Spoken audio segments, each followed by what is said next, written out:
Welcome back, Charlie. Good to have you. Let me just get this started. Thank you. Let me rename myself. I was leading a meeting.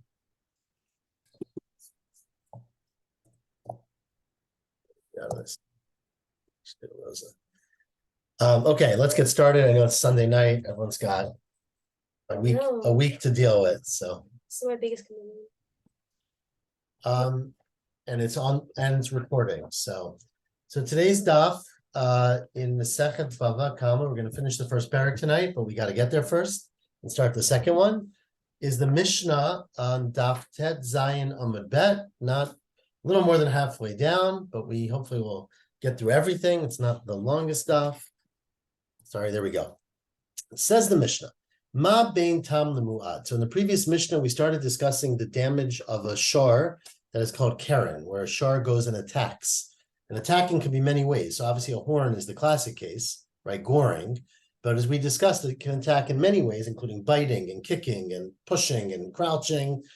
And if it does it the first couple times, it's a tam. If it does it a few times, it becomes a muad. We're going to see later the machloket, which we discussed yesterday, even if it does it one time, but it's doing it in the reshut, in the chatzer of the nizak, there's a machloket, whether that is a tam or a muad, whether you pay half or full.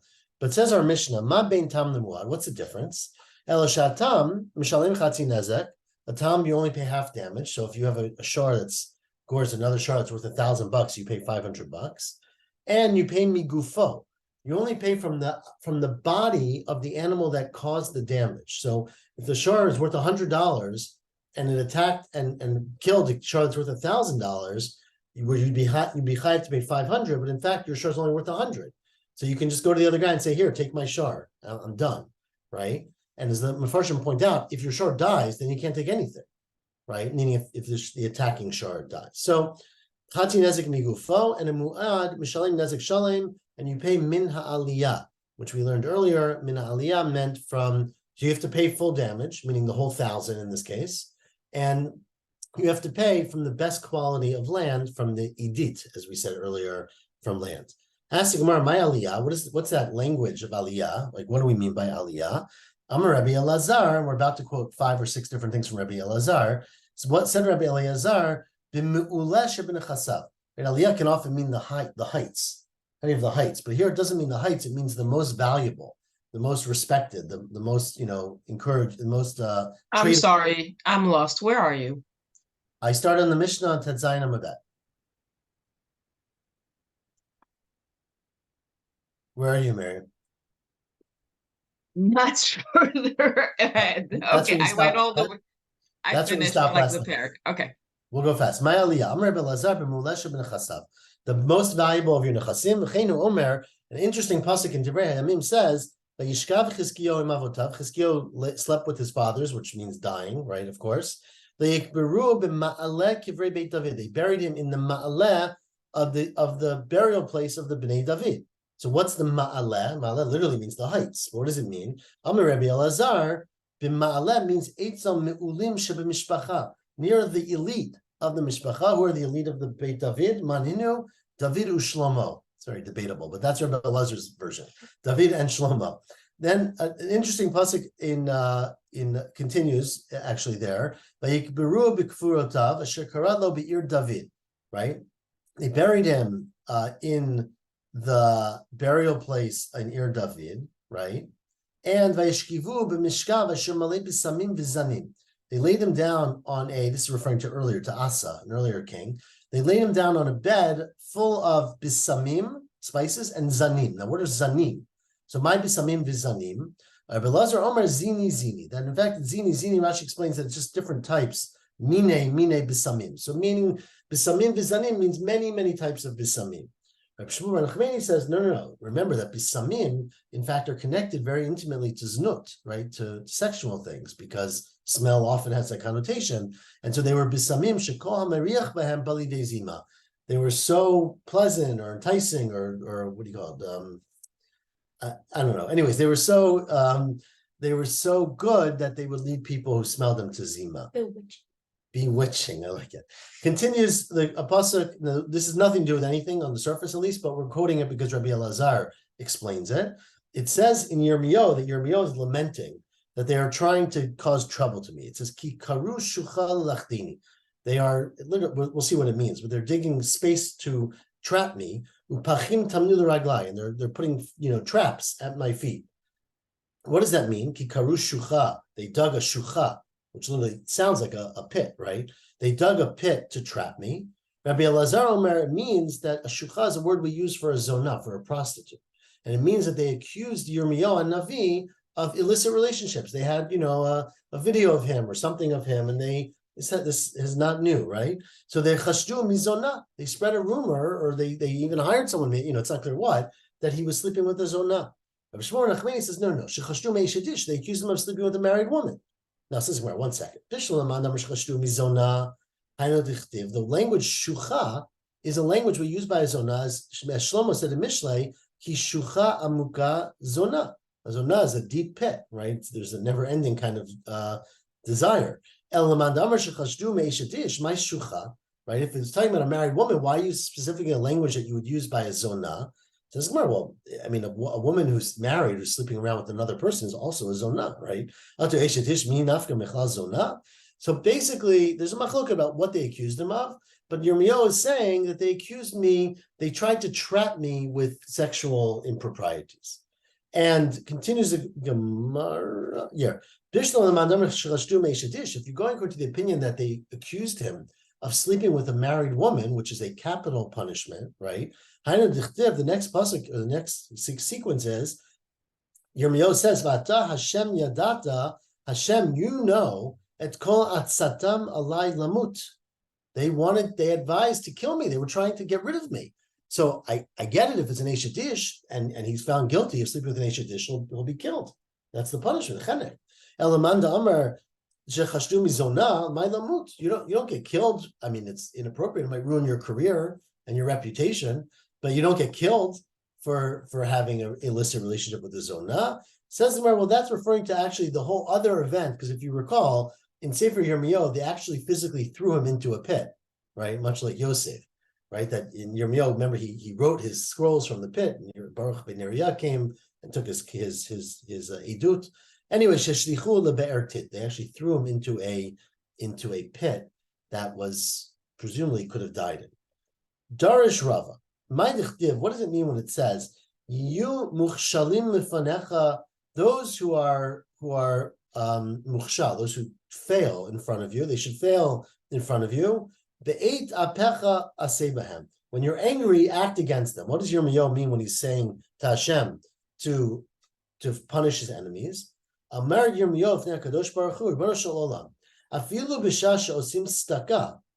Even when my enemies, even when they get a moment in their life, they want to be righteous, right? They've tormented me my whole life, but now they decide, I want to give away $100,000, $10 million, right?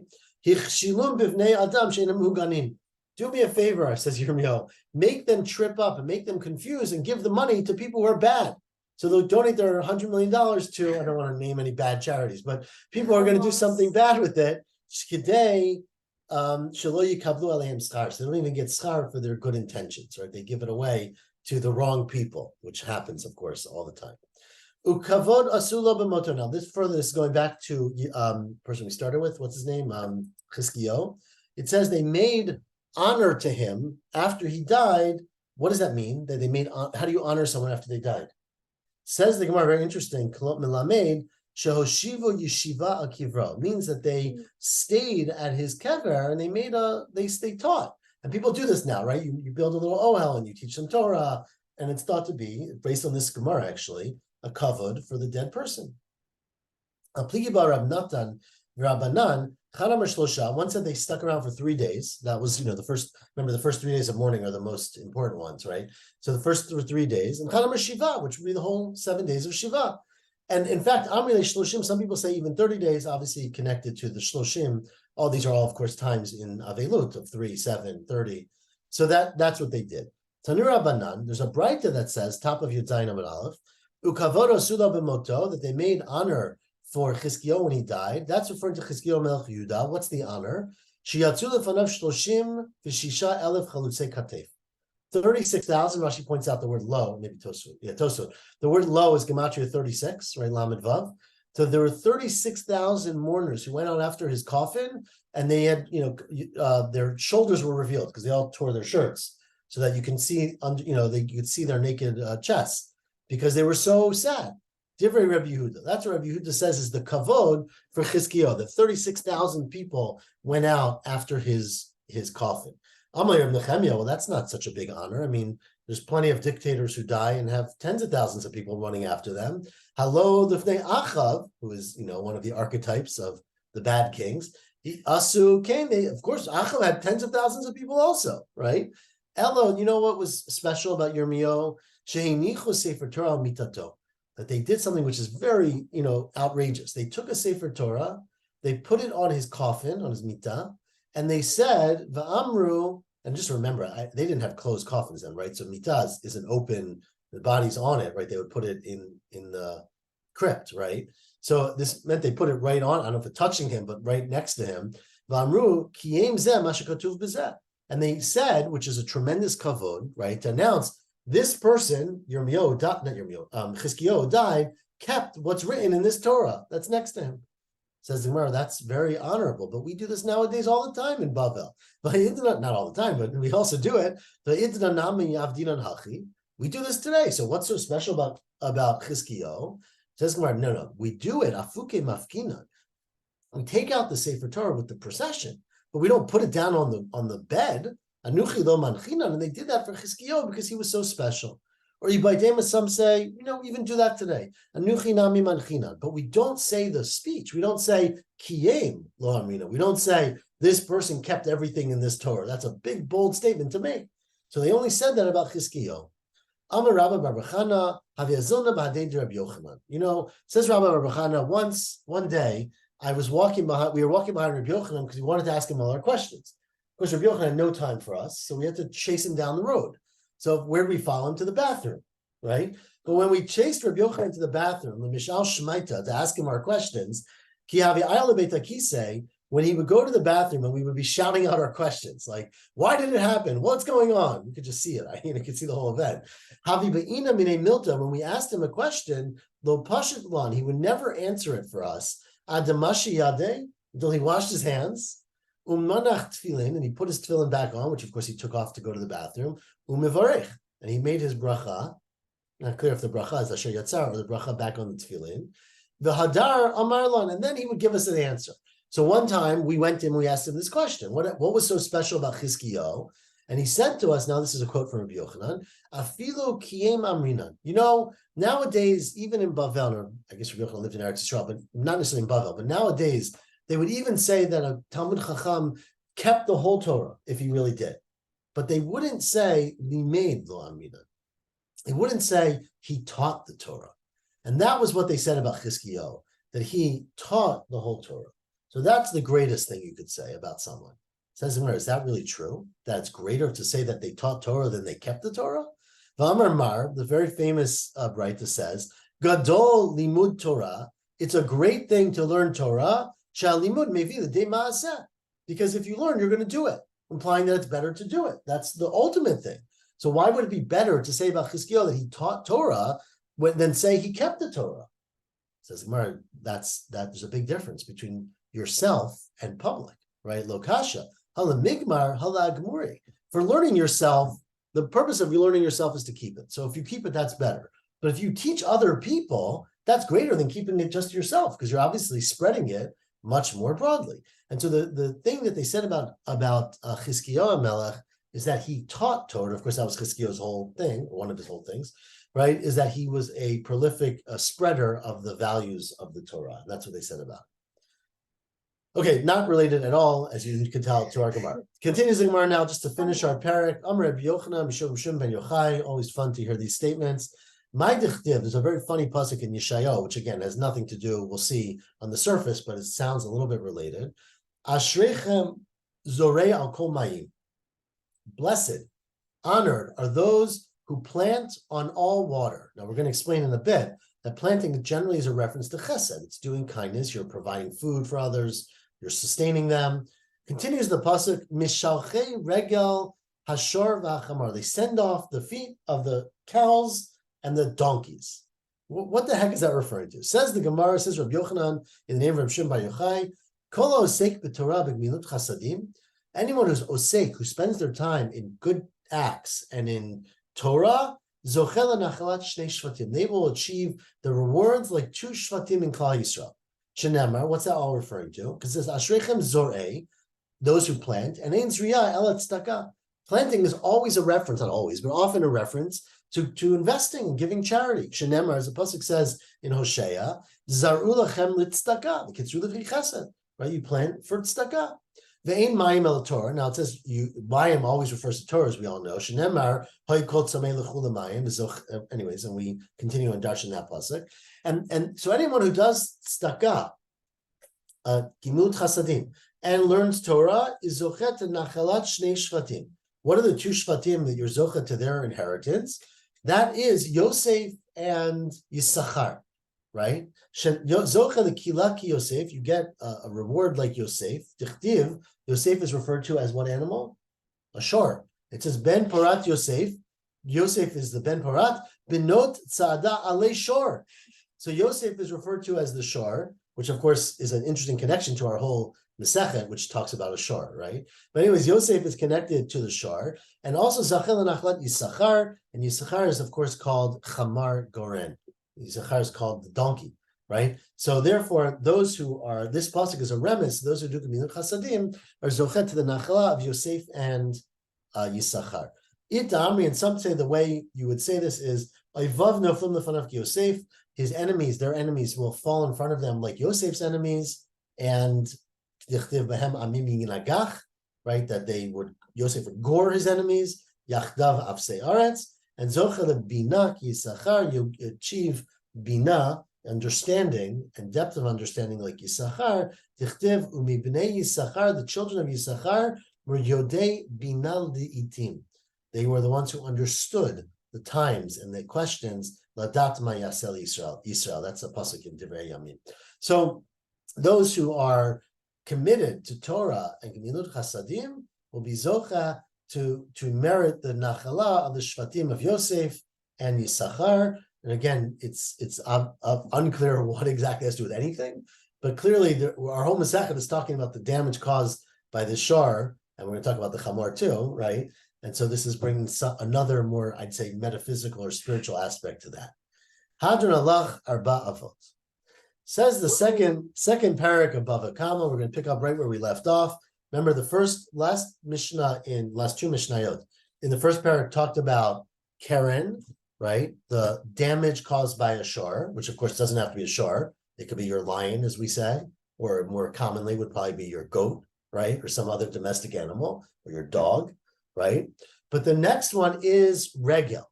And remember that regel is considered an animal walking down the road where it's not allowed to go, and it steps on something and breaks it. Derech hilucha. If the animal is angry and goes over and kicks someone, that's not considered regel. That's considered keren, right? So regel is, says the Mishnah, Ketzad haregel mu'edet. How is a regel chayav in damage? It's the shaber b'derech hilucha. If it breaks something as it's walking down in someone else's property. And continues the Mishnah, a behema is mu'edet lahalik kedarko l'shaber. Every animal is chayav for walking and doing this. I'm just going to ask, what are you adding by this statement? Continues the Mishnah. Remember, haytam miva'etet. If your shor is walking down the road and it kicks something, so you don't. I'm going to pause there. You're only chayav chatzi nezek because that's considered to be keren, and if it's a tam, you're only chayav half, right? So that's one case we're going to say. We get to one of the most complicated cases in our entire Masechet, but it's going to have many, many manifestations. What if your shor is walking down the road and it steps on a rock, and the rock is, flung out from kicks the rock, and the rock breaks the glass of the car, right? So that's called srorot. It's called pebbles, right? Because it's very common. Right? An animal walking in an area with pebbles, they're going to go flying. That's expected. So that is, the question is, what are you chayiv in that case? Are you chayiv anything in that case, right? We're going to ask that later. So on the surface, it would seem likely you'd be chayiv nothing because your animal didn't do it. It's indirect, right? It's indirect damage. So we're going to ask this in the Gemara, but the Mishnah says, "O shahayat swarot minatzim mitachat ragleh." If pebbles are flying from under its foot, from where it walks, vishavrat kelim, and it breaks the car window or the kelim, right, the pot, mishalim chatzi nezek. There, so in those two cases, the first one is the animal kicks, which is therefore Karen, or if there are swarot, then you pay chatzi nezek. Keep that thought in mind. Continues the Mishnah, a third case. What if the animal is darsa al hakli, right? The animal steps on a pot.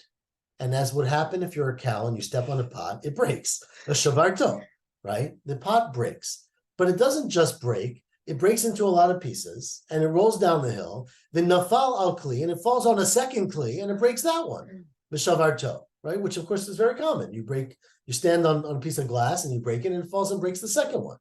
Says the Mishnah, ala rishon mishalim nezek shalim. For the one that the animal stepped on, that's called regel. You pay full damage.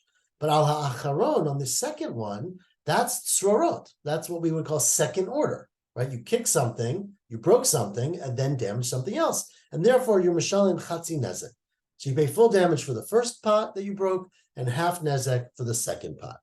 Now, we've been talking about walking animals, but remember, there are animals that fly. Let's say you're tarnegolim, right? You've got chickens, which is obviously very common. So chickens are muadim lahalech kedarka l'shaver. Of course, if a chicken is walking down the road and it steps on something and breaks it, that's considered muad. That's regel and you're chayev. What if your chicken has a string attached to its leg, which was very common, right? So hayad delil kashur b'raglav. It has a string or a chain attached to its leg, and it's walking down the street, and the chain breaks something. Oh, shahayim mahadis, or the chicken is dancing, right? As chickens like to do, and not walking regularly. It's dancing around, and it's mishaber kelim, and it breaks something that time. Then mishalim chatzi nezek.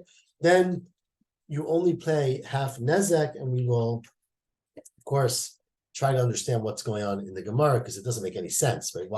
Why would a chicken hopping not be regular walking of a chicken? That's what a chicken does, right? So why would you only pay chatzi nezek? And the Gemara is going to obviously change. It's not obviously, but the Gemara is going to change the case. It says the Gemara on the top of Daf Yud Zayin, sorry, Amud Bet, right? No, Yud Zayin Amud Bet. Amalei Ravina LeRava. Ravina said to Rava, I don't understand. Our Mishnah said a regel is a muad if you're walking and you damage something, and a behema that walks and damages something is also a regel. It's the same thing. Hainu regel, hainu behema. Why are you telling me two cases, right? Amalei said no, because one is the av. The av is an animal that walks. What's the tolda of regel? We discussed this in the first parak. The tolda of regel is an animal that's walking and causes damage not with its feet, but with its body, or its tail, or its bit in its mouth, or its I don't know, what do you call in the back? Harness or something, right? All those different parts. So katani amalei avot. First we say the av, which is the animal walking, and then we say the toldot, which is any animal, and not just the feet, but animal walking, causing damage as it walks normally. Says, well, okay, I'll accept that. But what about our next Mishnah? Because the next Mishnah gets to shame, right? Biting.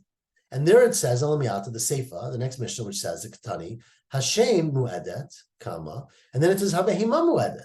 So there you can't say anything like that. It's a shame is referring to an animal eating. A behema is referring to animal eating. There's no other tolda of shame, right? No, there is, but we're going to hold off for that for a second.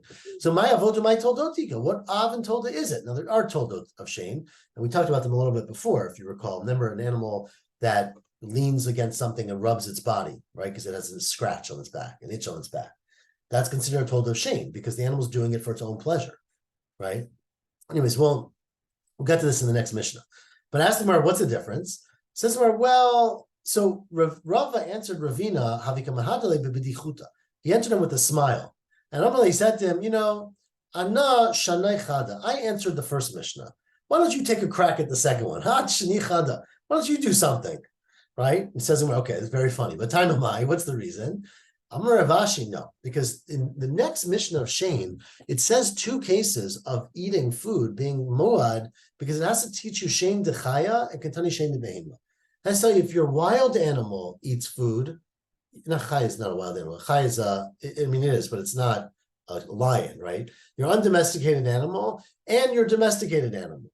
Why? Why do I need two limudim? Because I would have thought Torah says v'shalachet bi'ira, which means your domestic animal, ktiv. And that's behema in chayalo, but not a wild animal that's under your control.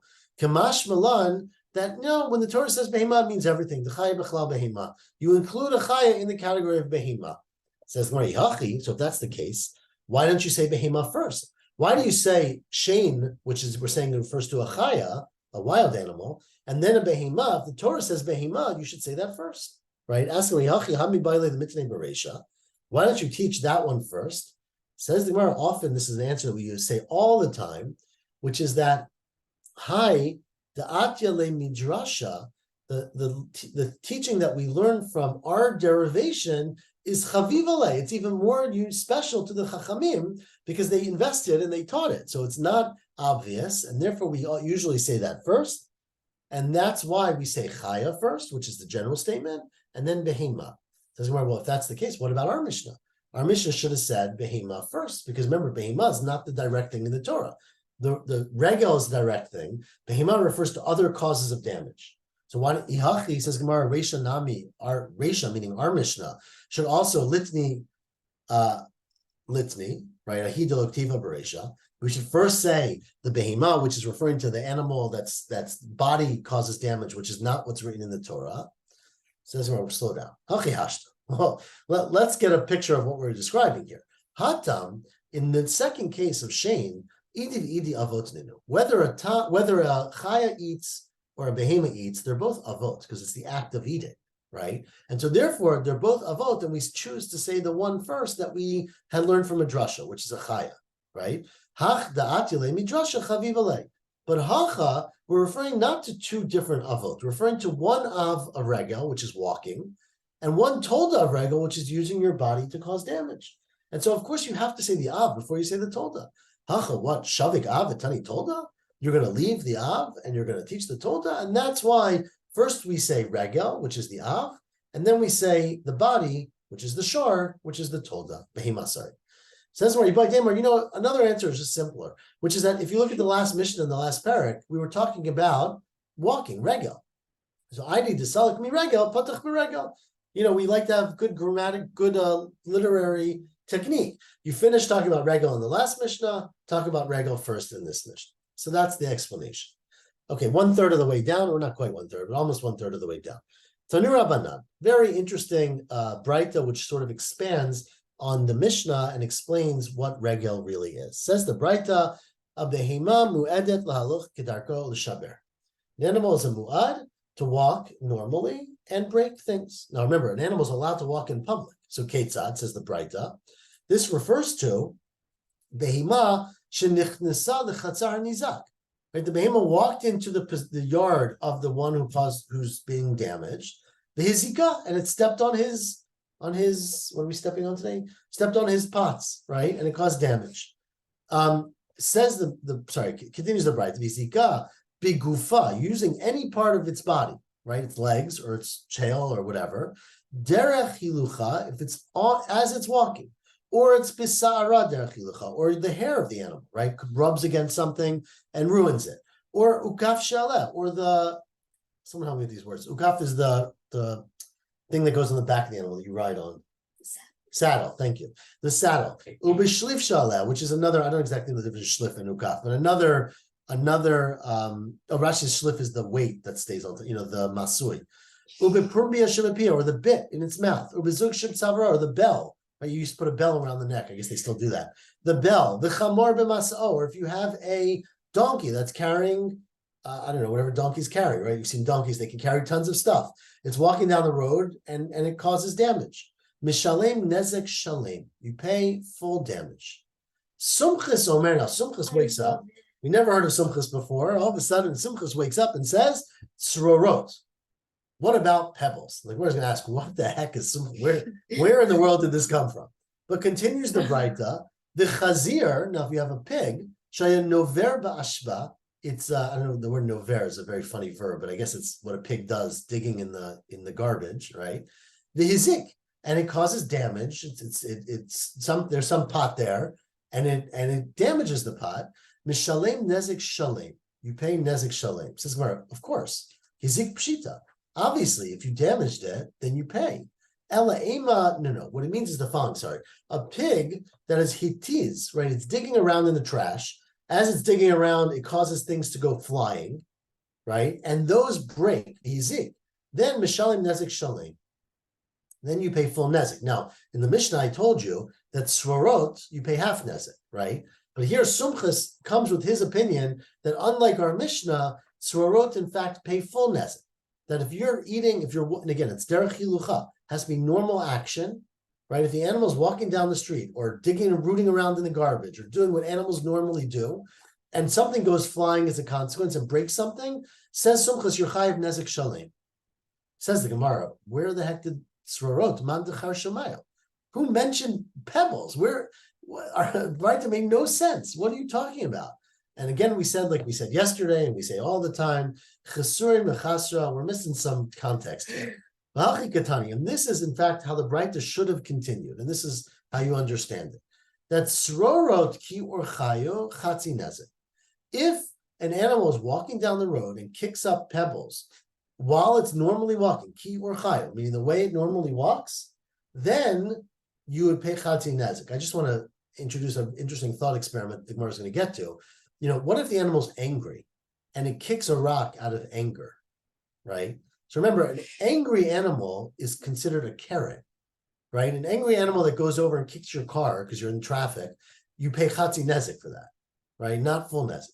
What if the angry animal kicked a rock and the rock broke the car? Do you pay a quarter nezek? Do you pay half nezek? Do you pay no nezek? So we're just going to discuss that. But the Braita clearly says, swarot ki or chayet, only if the tzorot go off as it's walking normally, right? So it's normally walking and the pebbles go flying, then you pay chatzi nezek, because that's called tzorot. Remember that word? We're going to have it 100 times, right? Pebbles.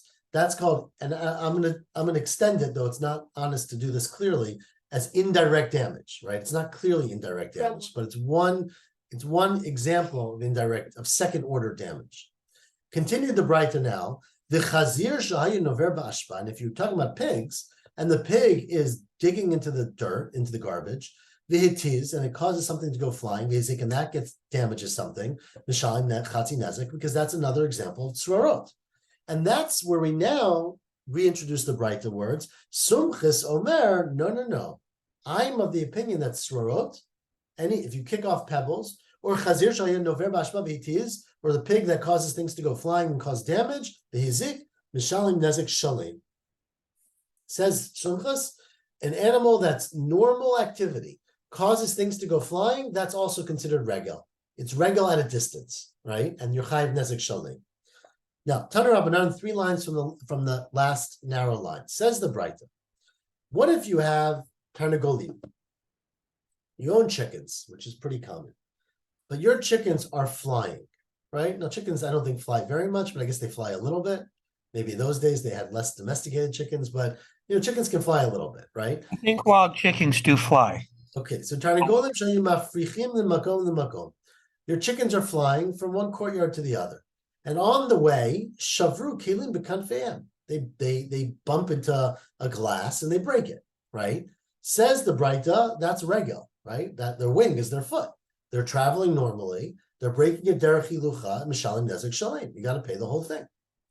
But what if it's not the wing of the chicken, but it's the air pressure from under the wing of the chicken, right? So the chicken flies over your beautiful, delicate crystal, and the waves, right, the air waves of the chicken cause the crystal to fall and break. So that's, what would you say then?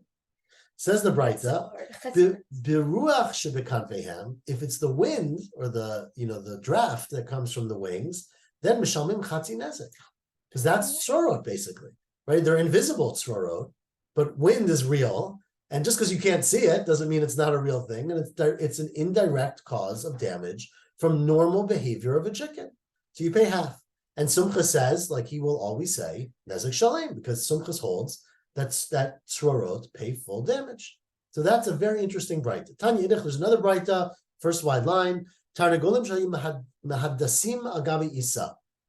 Let's say you've got some chickens who are not observing the sanctity of your dough, and they're dancing on top of your dough. Now, not because they want to eat the dough, but because it's in their way and they just step on top of it, right? Now that of course ruins the dough. Oh, v'algabi perot, v'tinfu, they cause it to be damaged, right? The tinfu means they made it dirty. And they pooped on it, I don't know, or it just got ruined. So you have to throw it out now. Oh, nikro, or they were nikro. Rashi is I love this, one of my favorite Rashis, at least for today.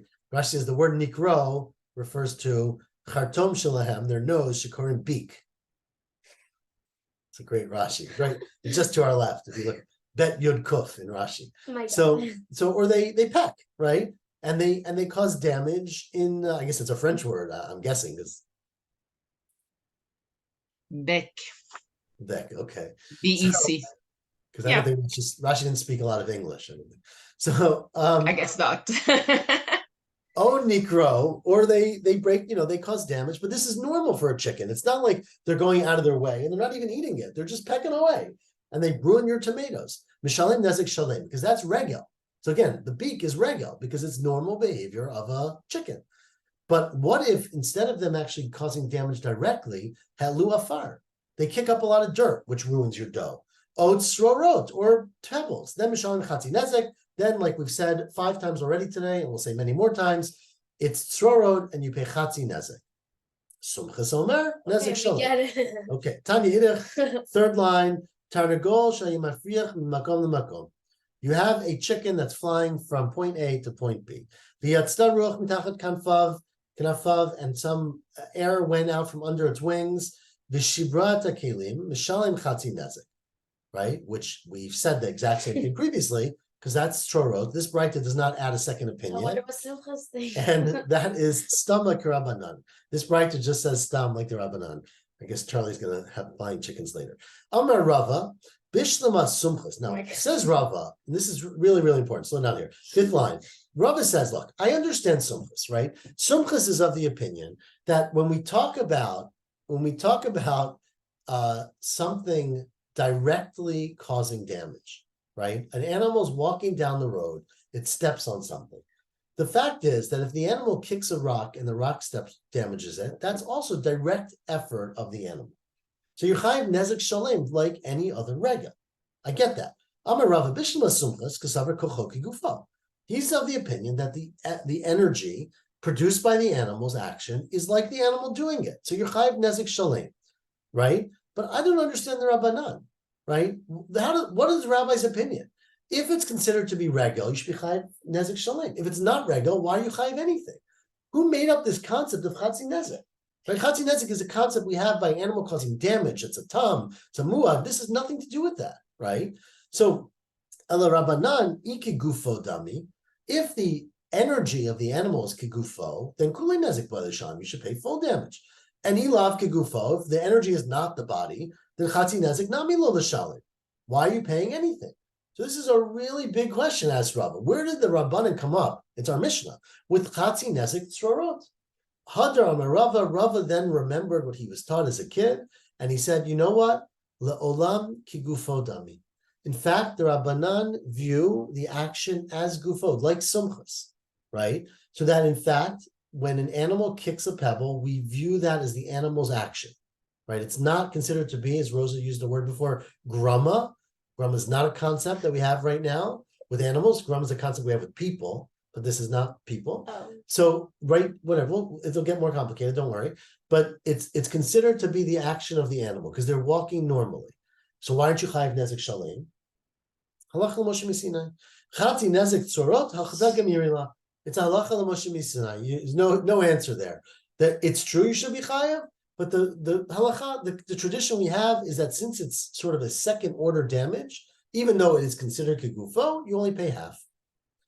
Amar Rav. Now says Rava, we'll do a few more lines because we can, and we're not that far into it. We're at the 2 dots now. Says Rava, you know what? Kol shebezav tamei b'nizakim mishalim nezek shalem. In anything that by a zav you would be tamei, by nizakim you pay full damage.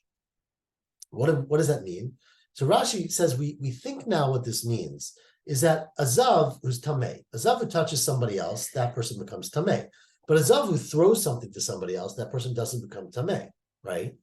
Because a zav can only be tamei directly, not through something else. So therefore, what we think he's saying is that if the animal touches the thing and breaks it, walks on it, you're chayiv nezek shalem. But continues the Braita, Rava, I mean, kol shebezav tahar b'nezekim b'shalem chati nezek. If you would be tahar by a zav, because it's indirect, then you pay half nezek like tzrorot. Okay? So we think that Rava, for the 6th time today, is telling us that by tzrorot you pay chati nezek. Says the Gemara, why do we need Rava to tell us that? Rava tzrorot atadashminan. We just had 5 Braito. Rava Tzadamora. What is Rava sticking his head in to start telling me about Srorot? He says, no, you're right. We made a mistake. The case is not that. Rava is telling me a different case. An egla moshechet bikaron kamashmalan. Rava is telling you a case. I'm going to do Rashi, even though it's a little complicated. Agala, sorry, not egla. Agala, right? If you have a cow or any animal that's pulling a wagon, okay? So remember, an animal that walks and steps on strawberries, you're chayiv for those strawberries. What if the animal doesn't step on the strawberries, but it's pulling a wagon and the wagon goes over the strawberries? So is that considered to be chati nezek or nezek shalem? Says Rava, that's nezek shalem. Since in a zav, if the zav was on the wagon, the person would have become tamei, then you're chayiv nezek shalem. So meaning now we're expanding the concept of regel. It's not just the feet of the cow, it's the thing that the cow is pulling, just like the tail and the, what do you call it, the harness or the saddle, thank you, or the rope or all these things. The wagon is also basically part of the cow, and you're chayiv nezek shalem. Tanya kavatei de Rava. In fact, there's a Braita that supports what Rava just said.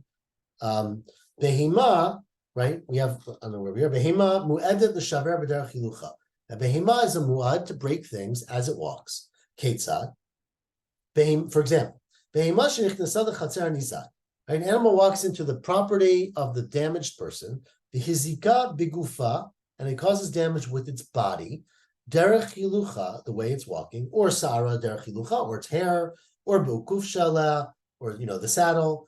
What do we call it? Thank you. Ubeshlif shala, ubeprumbia shalapia, the bit, ubezuk shebetzavara, or chamar b'maso. We had all this before. Now this Braita adds one more case. The egla moshachet bikaron. If it's drawing a wagon. In all those cases, mishalim nezek shalem. So in fact, we have exactly this case of Rava, that the walking extends not just to the body of the animal and not just the things that are on the animal, but everything attached to the animal. And so that's because that's normal. You expect a donkey to be walking down the street pulling a cart. So that's considered to be part of the animal. Tanu Rabbanan. I think we have time for one more bite. Let's say one more chicken. Okay, we're about to get really exciting. It gets even more exciting tomorrow, so don't sleep in. But you have a bucket, right? A bucket that is attached by a rope, by a chevel. And the tarnagol comes and it starts chewing at the rope, because ropes are very, very enticing to a tarnagol, right? So again, this is considered to be normal. We're going to keep discussing this tomorrow, but let's assume it's normal. So it's I don't know how you say pecking. Thank you. It's pecking away at the rope of the bucket, right? V'nifsaka chevel, and it pecks and pecks and pecks and breaks the rope. And the rope breaks, v'nishbar adli, and of course the bucket falls and breaks because it fell 20 feet down, right? So what now? The animal didn't even touch the bucket, right? It only touched the rope. Says the Braita, mishamim nezek shalem. That's considered to be nezek shalem because they're directly connected. It's eating away. That's considered to be regel. It's the normal behavior of an animal. And by breaking the rope, you automatically break the bucket. Boy, Rava. Now says Rava, okay, I get that case. But what if Darsal kli? What if an animal steps on a kli, right? Velo shivarto, it doesn't break, but it kicks it and starts rolling down the hill. And it rolls down the hill, and it breaks when it gets to the bottom of the hill. So Mahu, what do you say? Do you go batar meikara azlina v'kufehu? This was directly caused by the animal. It's considered to be its own body, and therefore you pay nezek shalem. Odilma batar tavar manazlina. Do you look after where it broke? And where it broke is nowhere near the animal. It's 20 feet away from the animal, and therefore it's shorot ninu. View that as being indirect energy of the animal. Says the Gemara, that's not such a big question. Because Tifshal Lemi de Rabba, Rabba directly addressed this question. What did Rabba say? The very famous case of Rabba, Damar Rabba, Zarak Kli Mirosh Agat. Right? Let's say, go up to the roof. I'm really angry at someone. I go up to the roof, I take their beautiful vase, and I drop it off the roof. It's going to break when it hits the ground, right? Someone's standing with a baseball bat and he smacks the vase before it hits the ground and breaks it. Says Rabba later, patur. The second person is patur because once I dropped it off the roof, it's broken. There's no way to save it. Damrina lake, as you say to the second guy, or the second guy would say to the owner, Manna tavira tavar. I broke a broken thing. So clearly you go after the original act, right? The animal kicked this thing, it rolled 20 foot down the hill and broke. But the kicking is what caused it to be broken. And therefore it's like throwing it off the roof. The guy who throws it off the roof is chayiv. So the same thing would be true about the animal. So Rabbah clearly already addressed this. So the Gemara, it's true Rabbah addressed it. But Rava does not have to listen to Rabbah, right? Says the Gemara, the Rabbah pshitale, the Rava mibayle. Rava was not sure what was the halacha. And Rava asked the question, and he wanted proof not from Rabbah, but from a Braita. And tomorrow, we will see how we get answers to this from the Braita, because this obviously is very connected to a tarnagol that's pecking on a rope that falls down, that breaks the bucket, and keeps causing problems from there. So God willing, we'll pick it up there tomorrow at Tashma. Just one announcement, because I found this out today. I'm not doing it Thursday, but I'm doing Friday's stuff on Zoom. I'll put it in the WhatsApp, but I think it's 7:45. Okay. And we'll say Shabbat regular time, and I guess we'll figure out next Sunday, whatever next Sunday is. I don't have class next Sunday, so if you want to do early in the morning, I can do that. Okay, let's take it up. Rosa and I are very happy to do early morning. Yeah, that actually works better for me. We're going to a show on Sunday. Okay, Awesome. so probably Friday we'll do 7:45 a.m. Probably Sunday we'll do 7:45 a.m. And let's say Shabbat will be, whatever, 6:05 or something. Great. You can click Thank on you, Millie. You'll see a flying chicken. Yeah. Thank you, Charlie. It's actually the wild ancestor of domestic chickens, but it looks like a chicken. Interesting. Okay, everyone. Shavuot tov. Shavuot tov. Shavuot tov. Look at the flying chicken. Show your daughter how much you love her with this beautiful gift.